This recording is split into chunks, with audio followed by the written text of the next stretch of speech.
Bonjour, heureux et le plaisir est le nôtre de vous savoir nombreux connectés en ce net moment en train de nous suivre sur ce grand site Vision Plus. Et je dis un grand merci à cette grande équipe technique de Vision Plus, le voit Hilaire Clark, Nyoka Branda. Un grand merci à papa Henri qui nous suit depuis quelque part. Un grand merci à la première dame Bella Dinganga Milan qui nous suit en ce net moment.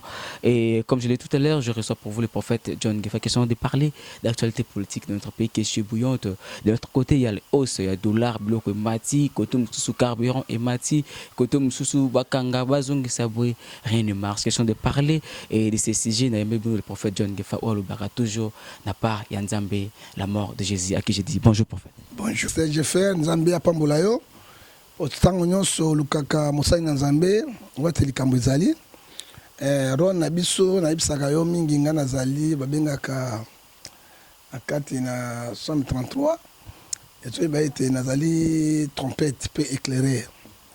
Alors, ce qui est Kambouizali, il faut Nabimana Loba. C'est mon rôle d'un prophète de Dieu. Ils ont le rôle d'un prophète dans Zambé. Na komisaka basi banyoka, na mabanga na libumu, na mibali boy, ba impuissance sexuelle. C'est mon rôle. Dieu m'explique quelque chose et puis je viens annoncer de la part du Seigneur. Obakoyoka, le kumu dans Zambé so boyo kité. Et talibango, ndele lotoye potro be makamo mboka na likambu munene bakangi ministre en fonction. Ministre en fonction. Hein? Tambwe Mwamba na suki wana papa. Voilà pas tout comme un sujet il y a Alexis Tambwe Mwamba tout banano makambo il y a os il y a dollar. Vous vous en comme étant trompette ou betaka pour monde entier et surtout dans éminent d'urgence il y a pas pays puis un monde ba yo kabelo mais jusque là depuis dollar et ça qui os dans le dollar comme na 15 000 pratiquement mais rien ne marche économie na biso et ont matato ezokina papa économie ezokoya. Et là, on sait ce que dit la Bible, Ecclésiaste chapitre 3, verset 1 à 4, chaque chose à son temps. La Bible est trop claire, mon cher journaliste. La Bible est c'est le côté. Ce qui est bon, vérité, vérité toujours kobima. Vérité, zaï le kola, motazui, sema sema sangu, toyanen, a tche compost, a tche yangu. Même à sopeli maïté, papa. Et kobima kaka ya vérité yangu. Nous n'avons pas un gouvernement. Gouverner, c'est prévoir. Prévoir. Ozo prévoir banyamate, ozo prévoir mbis na maïté, mais vous ozo prévoir les humains. Sans battre, sans république, bako benga mboka wana république ité. Sans institution mboka, sans pelisusu parlement na sénat, na présidence de la république, na peuple nde babenga nation. Surtout mettre définition à nation. C'est une nation, l'étendue plat, qui a plusieurs demeures avec les habitants et plusieurs provinces et localités. Ça, c'est ça qu'on considère nation. Alors, tant que nous avons bimi pour la même nation, bozo même nation, d'être le baki ango, ils allaient étendus, plat, ils allaient de l'autre côté. Ma belle, on a pesi na bis batu, chaque mboka. Ba construire yango baluki ba province baluki ba sali ba province ba sali le sous ba commune localité et puis ba pondi ba konzi nde ezali na gouvernement ezali na présidence de la république ezali sous na parlement des sénats et puis na peuple nde ba bengi yango nation. Alors, ce que je journaliste bisanga suko alobi ah papa nazo mona dollar comme na 15 000 moyens ko bigesa kat na ngote mais faute ya nani za na bateau bazo kamamboka mais c'est j'ai fait hein et ça dit bateau bazo kamamboka est-ce que situation na Brazzaville kuno yoka yango est-ce que situation ezole kango na Congo Kinshasa est-ce que kango na Gabon est-ce que kango na Cameroun papa hein basana ba diriger bazali net juste oba na passe ya peuple na bango oba bi ko sunga peuple na bango ko tambola na bango ba ko stabiliser liboso salaire ya bato ce qui to ya croissance ngé mata ba mati salaire ba stabiliser système macroéconomique yami ba leso biloko ngé mata boy ministre économie yé a neutraliser ngaba c'est prix de l'état net lelo ils sont se matakate gloire à Dieu mais surtout on dit le ba essence na ba chauffeur ba ça na perte. Hein, parce que la maman n'a perte. Ozomona. Donc, elle a dit que la maman essence ce que mati mboke kufi. Biloko tu es quelqu'un nango. Mais rôle ya ba gouverner zanine. Pona kozwa mbongo kotina na pochi na bango, kozwa mbongo na basi na bango, kozwa mbongo na bana na bango, l'argent sale, mbongo ya mabe, ezana litomba te. Hein? Bino quand ba individu moko bozo sepela, bon yo so bozo souffrir katina yango. Alors tina na nation yango ezani. Hein? Nation bafoué par les individus bazali incompétents pour na ko kamba mboka ko sepela katina bato. C'est Congo bato ko sepela te journaliste. Donc en illustrant exemple au PC exemple ya Braza na biso awa. Au plus bango soki dollar na bango ngé mata to bilongo ngesa os ba ministre wa telemaka. Donc parler ngi ou accuser indirectement incompétence ba ministre na biso vis-à-vis ya ba ministre ba dirigeant Brazzaville. Mais oui africain. Même na Cameroun, so Brazzaville li paysan à 60 bango alobaka biso 75 francs. Bango ba 75. 75 na bango ba français biso dans la Belgique.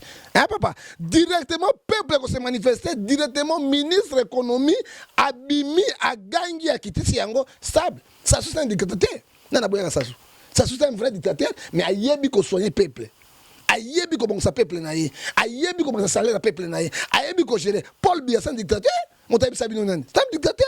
Elles sont comme manifester pas pour le Cameroun. À part Boko Haram. Ayebi lipa, ayebi kwanga, ayebi salaire bateau, ayebi classe ya bateau.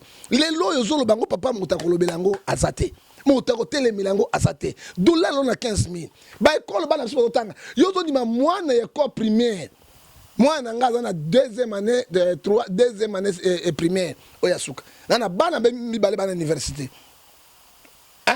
Yo zone di mango sikoyo Minerva moi la deuxième primaire ezali le loba ko mango na 500 et quelques dollars tout mbongo ngiko so mapi écoute le loba bengani bana lo bazong ministre ya éducation nationale il ne parle même pas azakunate mais bana bango batanga na poto bana bango batanga na poto bana bango batanga na poto bana bango batanga na poto basi bango bafana na poto moi ya biso bana baza bembusu so bana na so ma mbusu. Hein, parce qu'ils n'ont rien à la tête. Bah, Mboussou. Bantaba bololé bé. Hein, papa?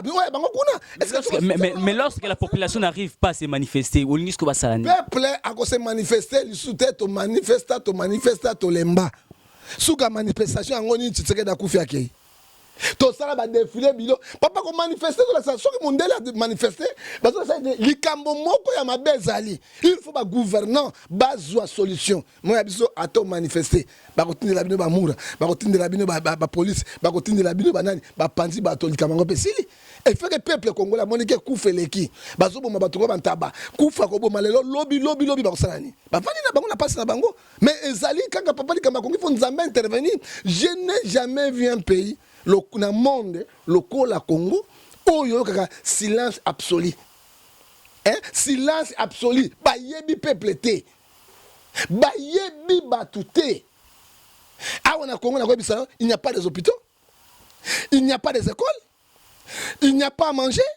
Il n'y a pas de courant talana ndako na ngai biloko to malinga ko zo kati nango mais courant ya ko zo mopepezate. C'est torture morale. Et ça torture morale. So nga zo vivre boy. Pe ba oyo bazali na se na nga bazo vivre ndekini. Hein papa et pourtant mboko eza mboka na biso Congo, mboko eza mabele na biso, mboka Simo Kimbangu, mboka ya Mobutu. Mboka pe Roland Kabila, mboka pe na John Ngefaro, à la mort de Jésus. Hein mboka yo pe journaliste je faire comment quelle injustice. Ils sont là aujourd'hui samedi, vendredi, ba ke week-end na bango, na kati na ba intercontinental, na kati na bango français. Hein oya biso to ba français na nzala. Hein?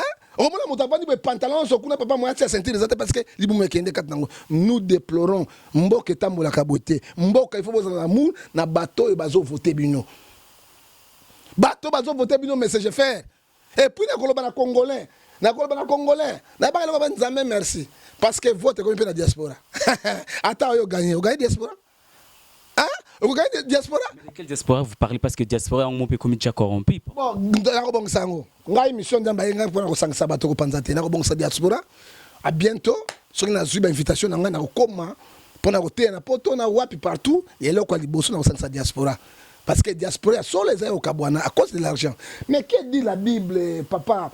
Toka matamukana na Nzambe, 1 Timothée chapitre 6. 1 Timothée chapitre 6, verset 10. Bible est biso eloko moko boye mais j'ai fait nalingaro mingi parce que posaka ba question moko très délicate oyo peuple ezali ko se retrouver peu au peuple elingi yango. Bible est biso na 1 Timothée ABC Bisso, dans le chapitre 6,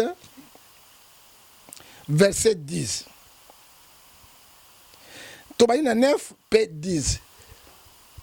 Parce que moi, je ne suis pas, il faut pas comprendre, je ne suis pas politicien. Mais je suis un prophète de l'Internet qui parle de la part du Seigneur. Je ne suis pas ni contre le gouvernement, ni contre... Non, non, non, non, ce n'est pas ma mission. Mission nangai, c'est la vérité, n'a pas rien colo.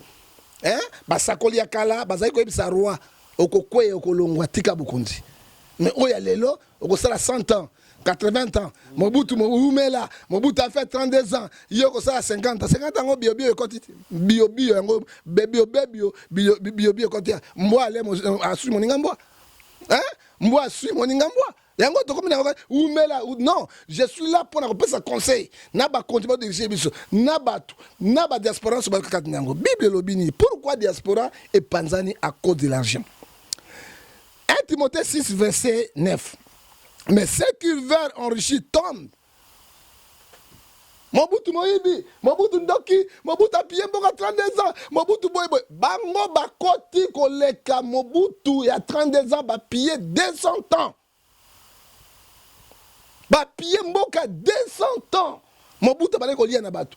Il distribue l'argent. Bakonja Mobutu Baneko Lia Nabato.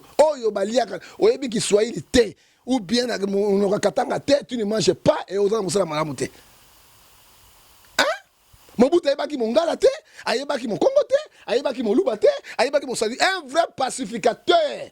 Ata mabe na yebo diaboliser ye ndoki nganga makamonyos. Mais oyo lelo bozana yango koleka Mobutu 100 fois. Et si Mobutu était en vie, il pourrait retourner au pouvoir. John Gefa, Papa Natangango. Sors aussi. Il tombe dans la tentation. Tentation de Kangabango. Dans les pièges et dans les beaucoup les désirs. Attaque un interfraternel. À Monica, mon autre anglais, tu speak English, yes. How are you? I am coming. Hein? Et il plonge les hommes dans la ruine et dans la perdition.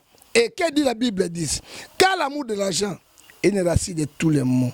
Quelques-uns étaient possédés, sont égarés loin de la foi, sont rejetés et même dans le lieu de tourment à cause de l'argent. Mbongo koti, katumbe koti mbongo la poto, pouvoir atteindre mbongo la poto. Majorité, allez, koti mbakoti katinango ngwanda pele payi. Bah diviser les loyaux opposés, diaspora. Une nation unie, une nation forte. Diaspora unie, diaspora forte. Maintenant, fort exact parce que boy babimi boy bazotakio boy batakio siko omoni te mission bino bosala ki diaspora nazolele na kolo mbongo ekabola bino te échoué hein bino nde pouvoir bane ko banga bino diaspora est-ce que le pouvoir e ko banga bino susu bayi boza disperser ndenge pouvoir répandre des pouvoir répandre MNC pouvoir mo mettre nyonso ba opposant za tsaka da kufuna position na ye hein lelo eloko tozo bakati nango eza mabe na kosenga ba diaspora soki bazoka mutu na nzambe na ba plan ya makasi na mboko ekosalema pe bandi ba zonga esika moko mission na ngaso na ke poto lelo soki batinga ba invitation na komi na poto eloko ya liboso na kosangisa ba diaspora nyonso Europe to bondeli na bango na esi bango ainsi dit l'internet 4 plans on nzambe pesi na libération ya Congo na ko ebisa bango. Ok, voilà John Gefa, vous êtes prophète, vous êtes une église au milieu du village. Mais quel est l'apport de l'église actuellement par rapport au climat politique en Mboka? Qu'est-ce que l'église apporte? Bon, l'église a rapporté rien. L'église a apporté qui est Zali. L'église a apporté qui est catholique. Vos catholiques peuvent rejeter Bango, Bango peut rejeter le pouvoir. Ils ont mbutu. L'église est ça le quatre nangoni. Rapport l'église a été. L'église a corrompu Bandakala. Pendant 15 ans, l'église est corrompue. Bon, ça, papa, au début, ce qui moi si, à l'ingé hôtel Yambon en balité, tant que l'embon en balé les quais belé au salani, à Kolemba, ce que son balé au sommet, voilà. Attends, ça, l'ongi mabé. Parce que mbon on a au salani, à Zobangani, au salé, kiss na bangang. L'église est corrompue depuis 15 ans. T'es dans comme le temps où il y a chute à pouvoir, si on est tout ce qui n'a pas de chute à pouvoir, on a joué Sabango. Hein, c'est que l'internet me dit. Hein?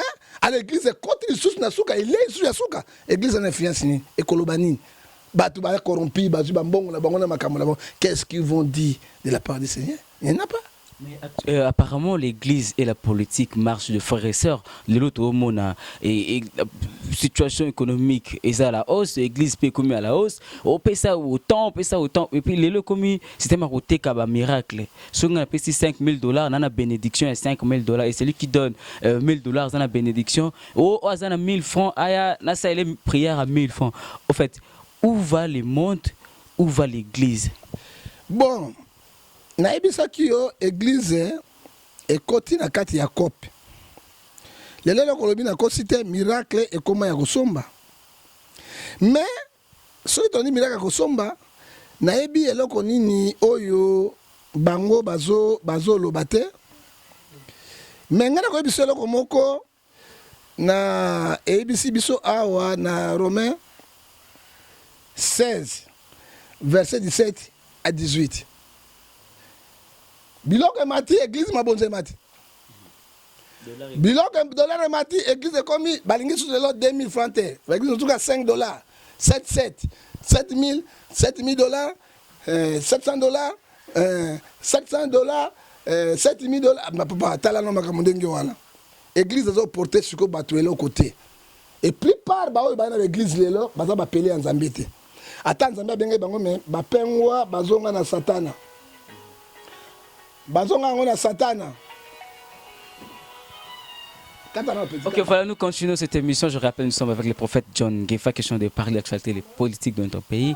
Et il est là à ma droite. Et cette émission, je l'ai dédiée spécialement. On a battu fermé côté les Phoenix. Nous sommes là pour vous servir et vous informer, vous transformer, pour vous former. Prophète John Ngefa, Malobonamboka. Bon, ok, papa, je fais. Bako ko zala ba pelé. Mais ba élité. Tant que bazala ki ba pelé, ba mena mosala ensemble bien, les loyo et comme ba droit d'auction. Mais pas d'exemple, je côté gratuitement et je rentre à la maison rien. Quand je vois l'église très pauvre, bateau très pauvre, tantôt moi et ma femme, mes enfants, nous rentrons à la maison, mes brebis, et Dieu aussi nous bénit. Ce qui est église et baby, mboke koufi. Ce qui va prêtre, va tengami, mboke koufi. N'a pas la Bible, papa. Les Romains, ABC 16 et 17. Je vous ai exhorté, frère, à prendre garde à ce qui cause la division, scandale, préjudice dans les enseignements que vous avez reçus. Les lois batailles répétantes, c'était que poto, au pambolama, moi c'est nzoto. Na bondoke koti basi bakomi ba impoli ko banga mibali te basi bazo mibali bali pe bakomi ba mosinzo partout ba ko condamner yango te ba ko te yango te. Éloignez-vous d'eux. Bima kati na bango ce que dit la Bible, c'est notre constitution. Car les tels hommes ne servent point Christ notre Seigneur. Bazo ça la yesu te mais leur propre ventre mabumuna bango omona pasteur azoya na JP ya $120,000. Mais aux hommes, moi, à la nier, à même un vélo à Pambate. Hein? À même un vélo à Pambate, papa, oui, on est là, on est. Au monde, bandimi très pauvre. Na qui pauvreté na bango, azo lukaka kozwa mbongo na bango. Papa, ezama wa mingi, azo lukaka ko yiba bango sont des voleurs. Quand je dis cela, na ko bate mutako linganga zate. Ata bino ba pasteur bolinga ite, je dis la vérité, mais Yesu azo linganga. Bona ibo tele melanga. Hein? Eh ben, les propres ventes, les boumuna bango. Azola da veste, il y a $500.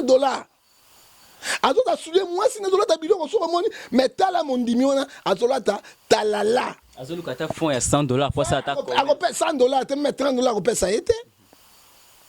Ngai pa nanga mwanda mbona zoka mukiesu bandeko nanga poto batinde nanga bandeko batamawa. Pona za mutamawa. Maman, tu as $30 teka mapa. Moi, na sala boy, zoa kendo putain le boy. C'est pour ça que je suis pauvre à cause de l'évangile. N'est-ce pas pauvre? Hein? N'est-ce pas pauvre à cause de l'évangile, papa, à cause de l'évangile. N'est-ce pas mikana ensemble, pe ba lobi bon message je fais. Et avec les paroles douces et flatteuses. Oh Seigneur, il est là. Il va te faire des miracles. C'est même $200, $300, même la parcelle. On donne aussi les parcelles. Sont des voleurs. Et il séduit même les cœurs des simples. Batoyo, bazali, anzambete. Yé, akova na ngiringiri te. pasteur akovanda na makala te, akovanda na selemba na bumbu te papa, akovanda na ma campagne na ville na limité. Mais bandimi nyonso bavandi na bisika oyo mai soki bavandi bolia oyo bawesi mosusu oyo ezalaka na baselema na bumbu babengaka yango oyo tumba moto soki mo esali boye basala yango na tono batie tono soki ozonena na kati papa na ba 12 moto wesi moto nango ezobima boye tutututu ezotuma ye bato kote wana. Et puis assistar puis ba fidèle na bino te prophète. Papa moi soki fidèle on avanda na ma campagne ko assister o avanda na suka mboka okendo tala. Parce que soki assister ya suka mboka selemba ko zoela kote ma campagne ko zunga na mo eloko. C'est l'escroquerie. OK, l'amour est à bolingo yo Bible lobi est à on n'a pas l'amour, on a des intérêts. Alors nous refusons l'intérêt on a des bomi église Nzambi. L'intérêt on a des bomi bolingo. L'intérêt on a des bomi mabala. L'intérêt on a des bomi makambo tout ça parce que en tête c'est l'église du Seigneur. Na kotangela yo na Joël chapitre 2. Que dit la Bible awa pona mboka ebonga oyo ka balobi présenter. Soki Nzambe a rejeté mboka na makambo nango a rejeté bakonzi. Tango a rejeté bakonzi ndeko na ngai etikali na bato moko baki ko sauver église et ko sauver mboka ezali yo te je faire malgré ba français na yo belé lo bakawana et ko sala Nzambe loko te Nzambe ne apesi yo mayele wana ya pe malgré Bible na bino mbo mais biso mboka quand même mais nazo bomba yango papa na lobi tango ba pasteur ba kondi corrompu est-ce que na bombi yango je faire na lobi yango vérité pour bino ngi bata vérité te pour nani tango tona ko zwa mbongo kuna côté kimboko kana c'est la vérité ba ça une vérité te la vérité, les gens souffrent, ils disent que Nzambe akosala akobongisa akosala makambo nyonso to pesa moto te mais yo le mbongo occupé mbongo église ya mabonza te parce que odi ba million kuna siko ibi so kendeke est-ce que vérité yango Nzambe alingi yango et pourtant tala sur les autres na mboka lelo Bible ebisi biso na Joël chapitre 2 avant repentance 17 entre les portiques de l'hôtel pleurer les sacrificateurs soki mboka ebebi et comme il a liwa et là, comment ça les mésalités? Les sacrificateurs doivent pleurer les serviteurs de l'Internet. Qu'ils disent l'Internet épargne ton peuple et le pays et Dieu les guérira. Dieu sauvera le monde, sauvera le pays, il sauvera ses peuples. Mais les sacrificateurs, ni les Japonais Congo, tout ça, ils va messe na bangwa na stade de martyrs, messe ya mbongo. Tinimbula ba pisco bien so ba polimbangu papa mo sala ba plateforme moko kote simba te ba RC ba rerere ba riro simba ezami kanenza ezali mikane mboka parce que na mboka soko na document ko fonctionner te budia ko na document ba nga église budia ko ngote pour ani budia ko na ba document azar religieux mais religieux mystérieux un religieux mystérieux azali katilengo ozomona mais loko biso boyende botika coopération na makambo ya molimo mboka eza moko Congo toza na mboka mosute bozwi coopération bokoti kati na yango toza lelo wapi président il est capable de sauver le pays premier ministre il est capable de sauver le pays même le parlement tokei na bulu yeki tozo kene kati na yango à cause des sacrificateurs basa na Nzambe Joël chapitre 2 verset 17 la Bible pleurer to ça ba prière combien awa prière lokuta so ba ça ni prière ba quelqu'un na présidence to ça prière pour na mboka mettre na pouvoir aller ba millions ba ke ba gouverner la ville yo to ça prière pour na ville na yo ba millions ba zonge na kaka boy ba coopérant Bible be pleurer mais kuna bokendaka adorer bokeko adorer ba ko akiko adorer ba konzi ngana ko adorer ka Seigneur Jésus ba ko flatter ba sont des flatteurs mais Bible bi na Romain alobi yango na 16 bien 16 17 à 18 alobi yango avec les paroles flatteuses où mais là Seigneur, Dieu m'a montré quelque chose, monsieur le président de la République. Premier ministre, Dieu m'a dit quelque chose. Mon bout, tu as fait 30 ans de pouvoir, tu feras 50 ans. 50 ans, comment tu sois? Aujourd'hui, prophète John Gefa, le prix d'un litre d'essence, ça revient pratiquement à 1750. Oh, c'est là qui bon monter les lots. Et aussi monter quelque part, dans le transport, tant que le transport est commis passé. Et là, ça peut que non pas si bloc où tu as bas Congo, ils ont défecté comme Awa, où ils ont abandonné et nous sommes la population de Moutou et ils souffrent. Nous vivons par la grâce de Dieu, tous vivons dans le pouvoir. Les gens qui transportent matité, mais bas Congo matité transport, bandu matité transport. Et tu as Kinshasa pour 500 francs. Mais bilo qu'on a 4 dans le marché. Les gens maman paye 10 000 francs, papa n'a pas 10 000 francs. 20 000 francs ça combien? Mais on fout à moto combien? On fout à moto 40 000, c'est 30 euros. On fout à moto 50 000 à la banque. Ça fait 35 euros. 32 euros. Mais ce qu'on a dit qu'on lit à 20 euros par jour parce que biloko est mati. Même la pote balia kabote.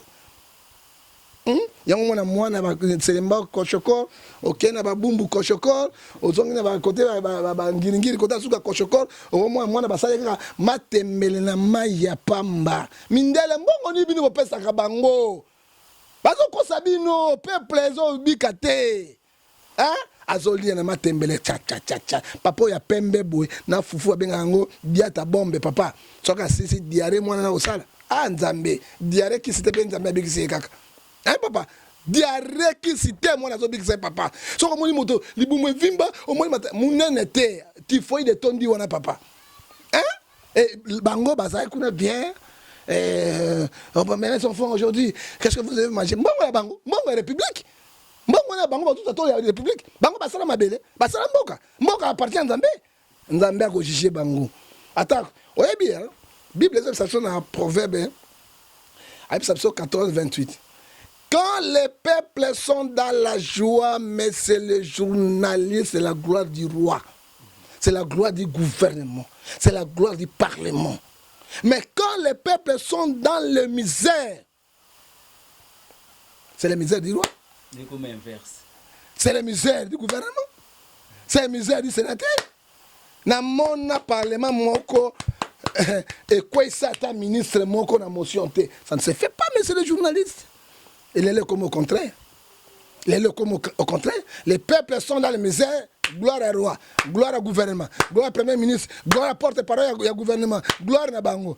Dieu est là, il est juste. C'est que l'homme, Galate 6, 7, c'est que l'homme aura semé, il moissonnera. Nous sommes avec Dieu ensemble. À vie. Moutoumora Zala, ministre, depuis à Zala. Parce que si on a un ministre en vie, si on a un ministre en vie, un gouverneur en vie, est-ce que Zalaka, gouverneur en vie, 18 ans de pouvoir, 19 ans de pouvoir, 19 ans gouverner. Mais il faut s'enrichir.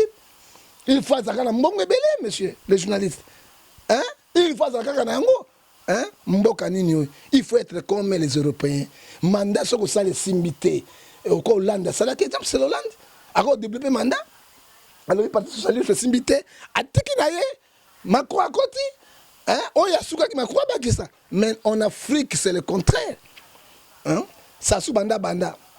Ngade sera au coup fait la kakawana. Sorry to Kamadi Paul Biya. Yo on a 20 ans. Sorry to mais pourquoi na Sénégal? Démocratie na Sénégal, la Guinée. Ba pays mo africain ba démocratie zali. Hein? Toujours ba pays maudit. Le Congo démocratique. Parce que so ba konji ba maudit, mboko les ali maudit. Les pasteurs sont maudits, mboko les ali maudit. Ba kulu na ba maudit, mboko les ali maudit. Ba si ba koma maudit, mboko les ali maudit. Les bali ba koma maudit, mboko les ali maudit. Tozonga, papa, Congo Sikoyo, moi je dis aux gens ce que Dieu dit. Et Congo est dans l'imboka yanzambe. Tozonga na Joël chapitre 2, verset 12. Que dit la Bible, Joël chapitre 2, verset 12. La Bible me dit, venez encore, dit l'Éternel des armées, revenez à moi à votre cœur. Est-ce que Bissou va Congo donner mon thème à la Bissou? Bah, conduire. Mais ça, il m'a dit que l'église catholique. Hein? Nous prions, nous prions, hein? Nous prions les démons. Hein? Avec les jeunes et avec le pleurs, lamentation, Tommy est là. Déchirez vos cœurs, vos vêtements, tout passons, mettez Manabisu, Bilambate. Revenez à l'internal, car il est compassion, miséricordieux, il est long à la colère, riche à la beauté. Qu'il sait qu'il ne doit pas nous pardonner de tout ce qu'il nous a fait. Tozonga na Joël chapitre 2 verset 19. Les Kamba Congo, ils ont moutoté. Les Kamba Congo, ils ont Nzambe, il faut intervenir. Puis Nzambe a intervenir. Nzambe a banni déjà au sale. Amona bisi baton so Congo, Congo ko bonga, Congo ko bonga. Hein? Congo ko bonga, ah ben sujet ko bonga. Maintenant on a une élection. Nzambe a ko sala papa tozomona lelo, to comme na temps, il y a faim, il y a régime. Ok, voilà Congo et Kobonga parce que Zambo Cannabis et si nous prenons ce courage de parler parce que nous sommes Congolais et si nous n'en parlons pas, personne à Roya européen moko ta koya pona loba mboka na biso toza ba congolais et cette émission to sala ngote pona ko akiser ba tout moko bomme pona ko lukande changement ekota na mboka na biso. Prophète John Gefa, il y a encore une question. Le lope na parlement to ko mona tamu sa 40% pe ya ba pasteur ba kota pe na lelo na gouvernement et surtout na parlement. Mais tant ba voter ka loi moko bon exemple ba voter loi moko ya homosexualité. Les pasteur bon kati ya parlement tant loi wana et c'est voté et ba adopter ngo au moins que non na ba pasteur peut contribuer pe na destruction pe ya mboka. Mais libre bi clair soy moto longolazem ata moto atalaki ata yokaki ata pexaki te na docteur longolaki na bino tout moko tant ba luki yango na bi moi je ne peux pas être politicien na ko sala te parce que nazo banga nzambe. Et puis, les pasteurs, ils ont na politique. Ils ont une vision. Si vous avez une loi homosexuelle, ils vont voter. Ils ont une carte. Même eux, ils non. Mais ils participent. Ils participent. Même eux, non. Parce que mon est autant parce qu'on a Satan. Parce que la Bible, 1 Jean chapitre 5, verset 19. Nous sommes les enfants de Dieu. Il faut savoir que le monde entier est sous le poussée de Satan. On vote, on participe. Mais au bazala qui n'a yango quoi, ba kota kakala, ba député, le quoi, ba jibema pia, ba kidiamina. Hein? Kana so elekinga linete ko ya papa hein lelo basuki wapi hein baza impact te idéologie za te treka na kokangisa yo bino kangisa ka bato bino pene basai na nzambe mosala bino kangisa ka bato hein ngana comprendre ka te est-ce que biso kangisi muto no fuli hein so kangisi muto no fuli muto wana pe obimi modi na ko pesa exemple Coutinho ngala sa kangisa Coutinho te tala lelo ne Coutinho lelo azali bon matabo kita mokumba kutina mutanga lasa hein kala sasa la toi sala ngote hein ezana mutuna ye ozomona bino ka donc kangisa yo ba menace na ba téléphone mais bon on menacer président de la république bon on menacer gouvernement bon menacer Kimbuta bon menacer nani premier ministre bango ba menacer ka bango te taka na kokanga yo na kokina oui justice yango pe mindele ba la justice pe ya bango international et puis nzambe ba la justice na Ok, voilà, et petit à petit, nous chutons vers la fin de cette émission et nous abordons le dernier sujet où il y a arrestation, il y a Alexis. Et ça qui nous dit, prophète, je ne sais pas si vous avez informé. Ce qui moto a allé traître à Sougara Mabé. Oui, bien armé, ce comme c'est secret de l'État. Il faut pas bomayo. Pour pas se banga benditionner bim. C'est lui qui est traître. Là-bas, comment il pays? Hein? Bateau belé, bah colonel Jean-Pierre Bemba. Jean-Pierre Bemba bakanga epona likamba Congo te, c'était likamba centrafricain. Olaninga papa, eza likamba centrafricain. Na complice ya bato bazalaki na yé. Bateki yé. Loka Olivier Kamitet. Baza on ebelo bateki papa mbalo. Lobaka biso kufa. Élection mbalo. Repostiller. Na repostiller te, na kozala mandataire ya Nzambe porte-parole. Na kokende ko sali boso nini na Europe ko ebisa bango oyo te. Simotozongi aw. Papa ebi ki internet atoka ni ba télévision na ba. Internet te comment? Ba réseaux sociaux bi mebele. Hein? Ba ko sa biso ko ba ko sa bato liboso to ka biso ko ba mbwa na bango. Peuple congolais ba ko ba mbwa ba ntaba na bango. C'est fini l'histoire. Ah papa, likambo ya tambwe mwamba ce n'est pas likambo ya gouvernement ya Kabila. Bato ba yo kango bien. Oyebi tango chite Mobutu ngo salema, mindele bazako frapper toujours ba proche ya Mobutu. Bambargo, banani bana likembe ba ndiko kweya. Yeba mama ko kweya mon peuple. Pour force ya likemba izane bana na yohana. Mais c'est ça qui m'a dit, c'est qu'on fait à Kabila. Kabila fait la prudent. Nous conscients les jeunes présidents. Il doit être prudent aussi. Hein? Pas un gars. Si on a président de la République, je laisse. Dans la même élection, on a tiki.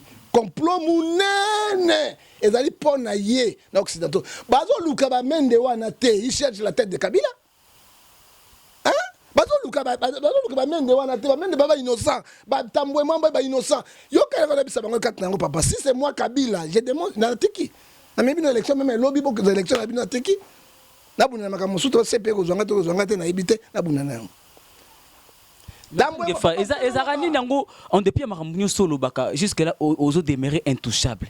Mais na nzambe na la vérité te. Na ko intouchable parce que na zo ba makambo ya vérité même chef d'état de la nangai na vérité mais aux arapions il y a majorité na oyo na ndako nangai pion majorité aux ndenge na zabo to c'est émission na ndako nangai compte bancaire no kemba na 0,005 na mobola me yobo mobola na nkolo nakoteka bonzambe mpo na mbongo te mais c'est les journalistes nakosala yango te j'ai des amis tomobenga ngo mbongo moi j'étais là nazombo yango basuma mituka balopanga botela minene tamsufu bamelaka yango wana oboyaka melanga la mort de Cissoko melanga so nzamba lobi nga bamelanga na dessin animé hein o China tchai lobby na lobby hein papa bino ko saka liboma hein na o gangi na démontrer yo na zongi na bina sainte non na Pierre Kabila te na Pierre majorité te je suis église au milieu du village na so dénoncer baninga na ngawati misala bazo sala kati nango hein makambo na bango tambwe mwamba makambo bakangi ye azaki na RCD barubero ba préparer hein barubero ba préparer hein président ezaki rubero azaki au cadre kuna tango bazobuna na Kabila awa po zwa bo konti fo bimisa makila yaba makila ezofuta bino lelo yo hein makila ezofuta bino lelo yo bamoni avions Boeing 725 ba-américain eye kozwa ezaki na bato bazaki na 55 civil bazokima bitumba kimisa bango tambwe mwamba na barubero bapesi ordre babattre avion wana avion ekwei na mindele ekei yakala likambo lelo te oyebi soko moni moto ayi kobeta mwana ndako na azo menace yo moto ayi kobeta mwana mogogo ayi komenace yo oyoki tobandaki na basanction tobandaki na banini babi te tolakisa bango ke biso toza kati na yango frère botika koloba pays souverain en Afrique il n'y a pas de pays souverain toi toujours une époque de colonisation papa minde bazo coloniser biso bon de exemple la Kadhafi te beaucoup de exemple la Saddam Hussein te est-ce que bino na makasi armée na bino armée Saddam Hussein 4e na monde 10e na monde ya Kadhafi ba neutraliser kola mona moki akei alors lokola likambo eza ba sanctionner bango et là François Mamba vanda awa pourquoi beaucoup continuer ba médecin na biso te beaucoup continuer na bino moko te pona ni beaucoup continuer na mindele pona ni akende puta kana na passeport ni belge comment les étrangers les bozo benga bato so ba étrangers les étrangers paient oyo bazo ba double nationalité 3 nationalités bazo gouverner biso en tout cas ministre de la justice double nationalité belge Motoloko la premier ministre partant Badi Banga un Belge qui vient premier ministre en Mboka Bato Bobenga pays il y a ni autonome indépendant ça c'est l'indépendance hein Baïko tanga akei na passeport mususu ya mabe ne ba votaki pour la double nationalité pe ça va quitter un moratoire wana le ka quitter un moratoire Francis Kalombo akimaki atelemaki likambo wana nde bit musu Kalombo akende kat nango et le ka quitter parce que plein na double nationalité lelo bakangi na likambo ya sala et puis na la RFI ndenga zo koloba on a bâti l'avion moi je l'ai suivi mongongo ya tambwe mwamba siko bateau bakufaki wana bakende kaka bo mais justice c'est récupérer likambo na ye tout ka justice sa mosala na ye soka za coupable akosa condamné c'est pas pour coupable on s'attend mais eloko bakangi talabo ministre en fonction bakanga binda bangote président en fonction bakanga bangote yango mo le président africain bazo banga kotika pouvoir parce que so batiki pouvoir ba sanction bani ko balanda bana makambo bakufa na pouvoir ya mo mais le coup les akina national belge a quel passeport belge ba moni belge a go sa rébellion a bouki avion ya a bomi avion na bateau en tant que monsieur belge bakangi mais pour un état congolais tout en état belge j'ai a participé à la rébellion RCD Roubert était président de Bango et Roubert est ministre. Hein? Yango tolobi boy. Boseka Jean-Pierre Bemba. Pengwe gwana mbambe gwa Nikolo. Libanga libati tchaku ndeke kosekate. Yango bani na tambwe mwambwa. Un ministre fort, 3e puissant na carte na RDC. Ministre de la justice, celui qui arrête le tout. Ouais, on était même chef de l'État. Bakangi en fonction. Ça montre quoi? En Afrique, na Congo, gouvernement zate bazo considérer gouvernement na bango yote Ok, voilà, nous tendons vers la fin de cette émission. Je rappelle, j'avais reçu pour vous le prophète John Gefa, Aaron, la mort de Jésus, question de parler d'actualité politique. Le titre de cette émission, c'est le climat politique. Et voilà pourquoi Nasipela Rouyamba, prophète John Gefa, une émission où analyse, parce que Aïba Kopé, ça fait une oyo, et Zarabon, attendement, prophète John Gefa, question Souka, et ambition politique nous a ramené.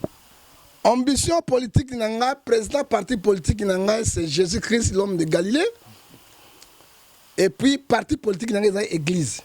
À part mon ambition, n'a la vérité, n'a pas la vérité. N'a changé papa. Ato fini ngai lo mama na yo, ba finga kat. Na mona ba commentaire. Yo zomi la kisa nini? Yo na bino bolinga ki Yesu, bolinga. Yesu alesi bino abokoli bino a tesi le Nzambe. Bino bolinga ki Yesu. Comment bolinga ngai? Hein? Les injures comme ça, on m'injure comme ça. Bana Nzambe. Même na poto, il y a aussi les gens, bana na poto va descendre papa. Tel est ma grande ngona, tout le monde répond à eux. Le prophète so aussi appelle ya présidence, réaction ça. Té nako koka ko sala mosala ya présidence c'était parce que nako ma pauvre. Orebi sanga le président le plus pauvre du monde. Orebi sanga Orebi sanga le président le plus pauvre du monde. Orebi sanga hein? Ezali Maria Ngouabi, Oya Congo. Le président le plus pauvre du monde. Oya Zalaki président. A koufi na pauvreté. Azame na ndako étage na Brazate.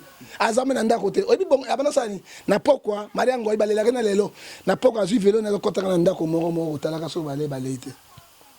Moi tout connais les Lexus qui Peugeot 554. A koufi na ngo pas même Mercedes. Ba tout na biso na soni ba Mercedes. Na sombi ndako. Peuple ont souffert, regarde l'exemple. Le président le plus riche du monde, les loyaux, c'est Sassou Nguesso. Moutako Sabinote. Sassou, président Abimi, le plus pauvre du monde. Abimi na Brazzaville. Brazzaville Abisso. C'est Maria Ngouabi. Le plus riche, c'est Kabila TV, richesse, on y a un mboko penza. Tika, papa. Dans la, on sait qu'on n'a pas de pétrole blé.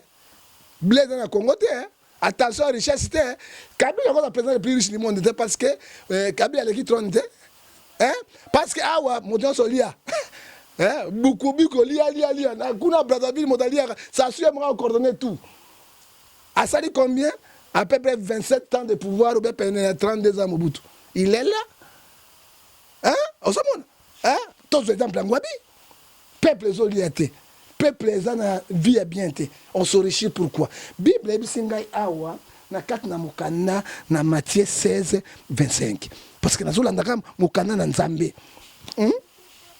nazolandaka mukana na Nzambe tolingi bato bakosa baninga te ce que nous refusons.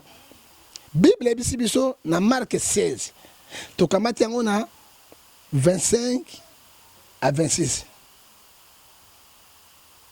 Car celui qui voudra sauver sa vie la perdra, mais celui qui perdra à cause de moi retrouvera. Donc, sur la mort de Jésus. Et qu'est certain à un homme de gagner tout le monde s'il perdra son âme? Où donnerait-il les chances de ton âme? Et c'est bon, baraté, batou, oh, bah, kenge la kabango, bah, ça va âme encore. Bon, ma kabango n'est pas bolingi, j'ai fait. Bon, bête la bango film, bah, kanza n'est pas bolingi. Bon, bot la bango, bah, si la bango n'est pas bolingi.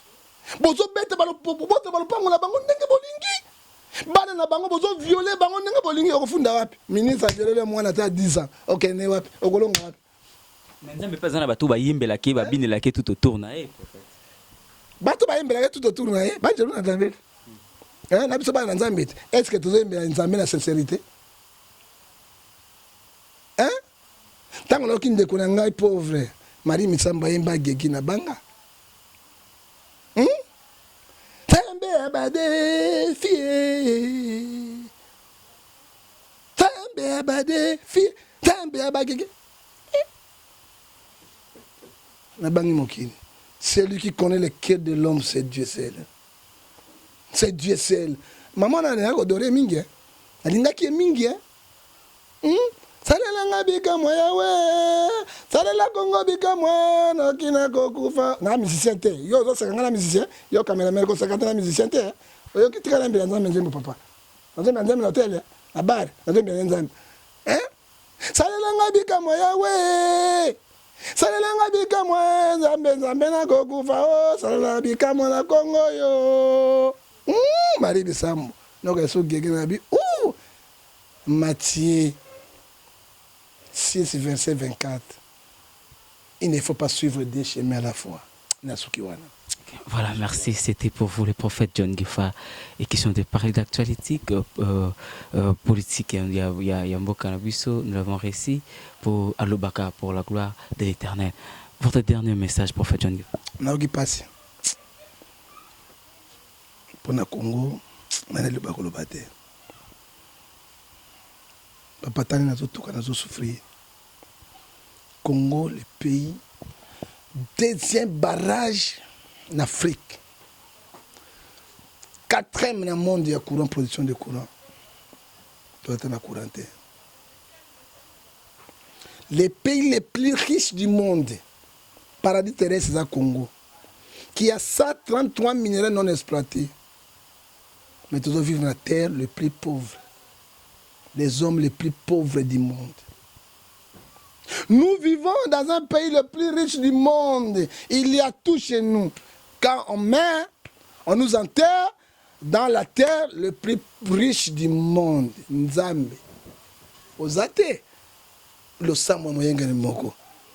Ekobikisa libota mobimba. Ekobikisa komote. Atana nzela na ngai. Atana nzela passer maneka. Nasukiwana. Pena na mbote na mutute. Na pesi Yesu masiya mbote. Nasukiwana. Voilà, merci. C'était là Aaron John Gifa, la mort de Jésus, question de parler et d'actualité politique qui est chaud bouillante dans le cannabis. Nous l'avons reçu pour vous et c'est pour savoir je ferme écouter les fenêtres de la presse car les savoirs ne mangent jamais. Et d'ici là, portez-vous très bien et je vous demande de vous abonner massivement dans le site où vous allez jamais d'ici. Et quant à moi, je vous dis merci et je vous prends rendez-vous prochainement, toujours dans ce même site, Clap.